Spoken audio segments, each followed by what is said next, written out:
Let me read to you Jane Eyre.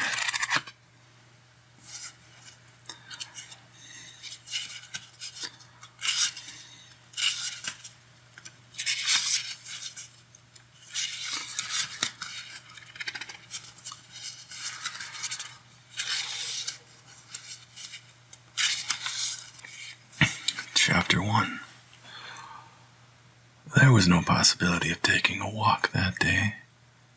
We had been wandering, indeed, in the leafless shrubbery an hour in the morning, but since dinner,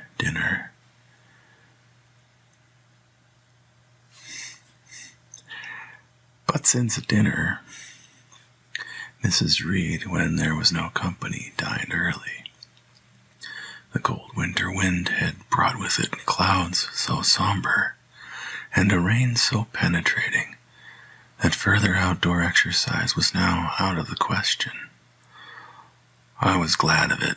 I never liked long walks, especially on chilly afternoons. Dreadful to me was the coming home in the raw twilight, with nipped fingers and toes and a heart saddened by the chidings of Bessie, the nurse, and humbled by the consciousness of my physical inferiority to Eliza John and Georgiana Reed. She said Eliza, John, and Georgiana were now clustered round their mamma in the drawing room. She lay reclined on a sofa by the fireside, and with her darlings about her for the time neither quarreling nor crying, looked perfectly happy. Me she had dispensed from joining the group, saying she regretted to be under the necessity of keeping me at a distance, but that until she heard from Bessie, and could discover by her own observation that I was endeavoring in good earnest to acquire a more sociable and childlike disposition, a more attractive and sprightly manner, something lighter, franker, more natural, as it were, she really must exclude me from privileges intended only for contented, happy little children. What does Bessie say I have done? I asked. Jane, I don't like cavillers or questionnaires. Besides, there is something truly forbidding in a child taking up her elders in that manner. Be seated somewhere, and until you can speak pleasantly, remain silent. Shh. A small breakfast room adjoined the drawing room. I slipped in there. It contained a bookcase. I soon possessed myself of a volume, taking care that it should be one stored with pictures. I mounted into the window seat. Gathering up my feet, I sat cross-legged like a Turk, and having drawn the red moreen curtain nearly close, I was shrined in double retirement. Double retirement. Folds of scarlet drapery shut in my view to the right hand. To the left were the clear panes of glass protecting but not separating me from the drear November day. At intervals, while turning over the leaves of my book, I studied the aspect of that winter afternoon. Afar it offered a pale blank of mist and cloud, near a scene of wet lawn and storm-beat shrub, with ceaseless rain sweeping away wildly before a long and lamentable blast. I returned to my book, Bewick's History of British Birds. The letterpress thereof I cared little for, generally speaking, and yet there were certain introductory pages that, child as I was, I could not pass quite as a blank.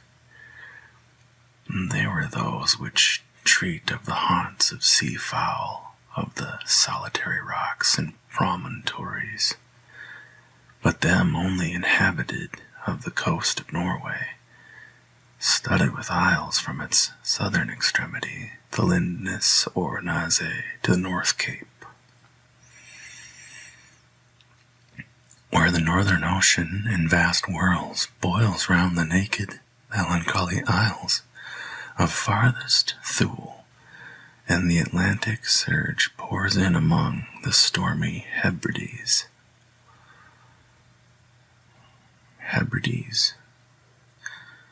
Nor could I pass unnoticed the suggestion of the bleak shores of Lapland, Siberia, Spitsbergen, Nova Zembla, Iceland, Greenland, with the vast sweep of the Arctic zone, and those forlorn regions of dreary space, that reservoir of frost and snow, where firm fields of ice, the accumulation of centuries of winters, glazed in alpine heights above heights, surround the pole, and concentrate the multiplied rigors of extreme cold. Of these death-white realms I formed an idea of my own, shadowy like all the half-comprehended notions that float dim through children's brains, but strangely impressive. The words in these introductory pages connected themselves with the succeeding vignettes, and gave significance to the rock standing up alone in a sea of billow and spray.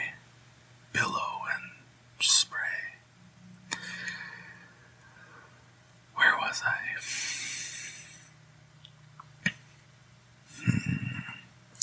To the broken boat stranded on a desolate coast, to the cold and ghastly moon, glancing through bars of cloud at a wreck just sinking. I cannot tell what sentiment haunted the quiet, solitary churchyard, with its inscribed headstone, its gate, its 2 trees, its low horizon, girdled by a broken wall and its nearly risen crescent. Attesting the hour of eventide, the 2 ships becalmed on a torpid sea, I believed to be marine phantoms. The fiend pinning down the thief's pack behind him, I passed over quickly. It was an object of terror. So was the black, horned thing seated aloof on a rock, surveying a distant crowd surrounding a gallows. Enveloped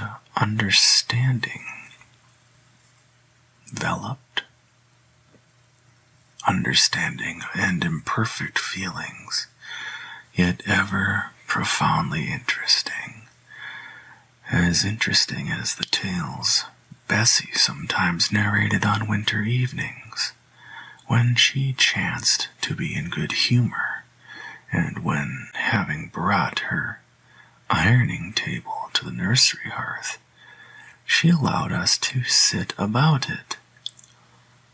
And while she got up Mrs. Reed's lace frills and crimped her nightcap borders, fed our eager attention with passages of love and adventure taken from old fairy tales and older ballads, or, as a later period I discovered, from the pages of Pamela and Henry, Earl of Moreland. With Bewick on my knee, I was then happy, at least in my way. I feared nothing but interruption, and that came too soon.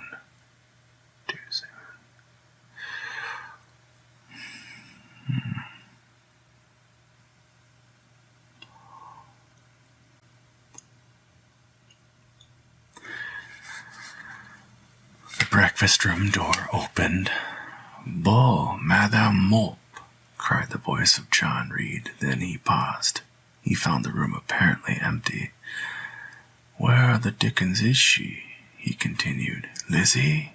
Georgie?" calling to his sisters. "Jane is not here. Tell Mamma she has run out into the rain. Bad animal." It is well. I drew the curtain, thought I, and I wished fervently, he might not discover my hiding place, nor would John Reed have found it out himself. He was not quick either of vision or conception, but Eliza just put her head in at the door and said at once, "She is in the window seat, to be sure, Jack." And I came out immediately, for I trembled at the idea of being dragged forth by the said Jack. "What do you want?" I asked, with awkward diffidence. "Say, what do you want, Master Reed?" was the answer. "I want you to come here." And seating himself in an armchair, he intimated by a gesture that I was to approach and stand before him. John Reed was a schoolboy of 14 years old, 4 years older than I, for I was but 10. Large and stout for his age, with a dingy and unwholesome skin, thick lineaments in his spacious visage, heavy limbs and large extremities. He gorged himself habitually at table, which made him bilious and gave him a dim and bleary-eyed and flabby cheeks. He ought now to have been at school, but his mamma had taken him home for a month or two on account of his delicate health. Mr. Miles, the master, affirmed that he would do very well if he had fewer cakes and sweetmeats sent him from home, but the mother's heart turned from an opinion so harsh and inclined rather to the more refined idea that John's sallowness was owing to over-application and perhaps to pining after home. John had not much affection for his mother and sisters, and an antipathy to me. He bullied and punished me, not 2 or 3 times in the week, nor once or twice in the day, but continually. Every nerve I had feared him, and every morsel of flesh on my bones shrank when he came near.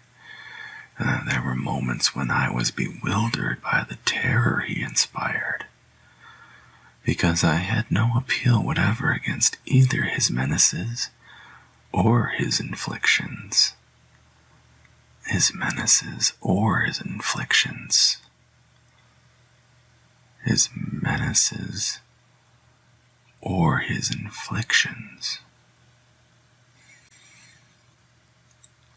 The servants did not like to offend their young master by taking my part against him, and Mrs. Reed was blind and deaf on the subject. She never saw him strike or heard him abuse me, though he did both now and then in her very presence, more frequently, however, behind her back. Habitually obedient to John, I came up to his chair. He spent some 3 minutes in thrusting out his tongue at me as far as he could, without damaging the roots. I knew he would soon strike, and while dreading the blow, I mused on the disgusting and ugly appearance of him who would presently deal it. I wonder if he read that notion in my face, for all at once, without speaking, he struck suddenly and strongly. I tottered, and on regaining my equilibrium, retired back a step or 2 from his chair.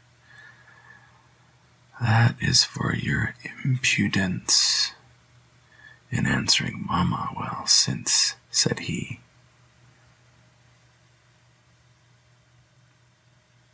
and for your sneaking way of getting behind curtains, and for the look you had in your eyes 2 minutes since, you rat. Accustomed to John Reed's abuse, I never had an idea of replying to it. My care was how to endure the blow which would certainly follow the insult. "What were you doing behind the curtain?" he asked. "I was reading." "Show the book." I returned to the window and fetched it thence. "You have no business to take our books. You are dependent, Mamma says. You have no money. Your father left you none. You ought to beg and not live here with gentlemen's children like us, and eat the same meals we do, and wear clothes at our mamma's expense. Now I'll teach you to rummage my bookshelves, for they are mine. All the house belongs to me, or will do in a few years. Go and stand by the door, out of the way of the mirror and the windows." I did so, not at first aware what was his intention. But when I saw him lift and poise the book and stand in act to hurl it, I instinctively started aside with a cry of alarm. Not soon enough, however. The volume was flung, it hit me, and I fell, striking my head against the door and cutting it. The cut bled, the pain was sharp. My terror had passed its climax. Other feelings succeeded. "Wicked and cruel boy," I said. "You are like a murderer. You are like a slave driver. You are like the Roman emperors."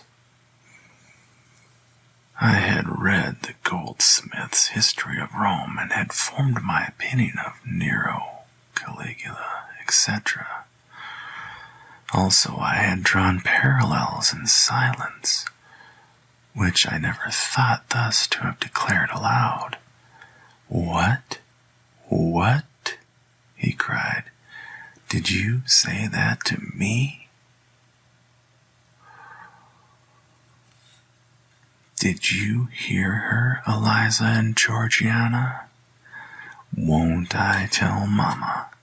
But first..."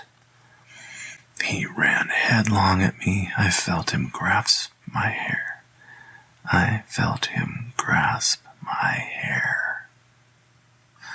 And my shoulder. He had closed with a desperate thing. I really saw in him a tyrant, a murderer. I felt a drop or two of blood from my head trickle down my neck, and was sensible of somewhat pungent sufferings. These sensations for the time predominated over fear, and I received him in frantic sort.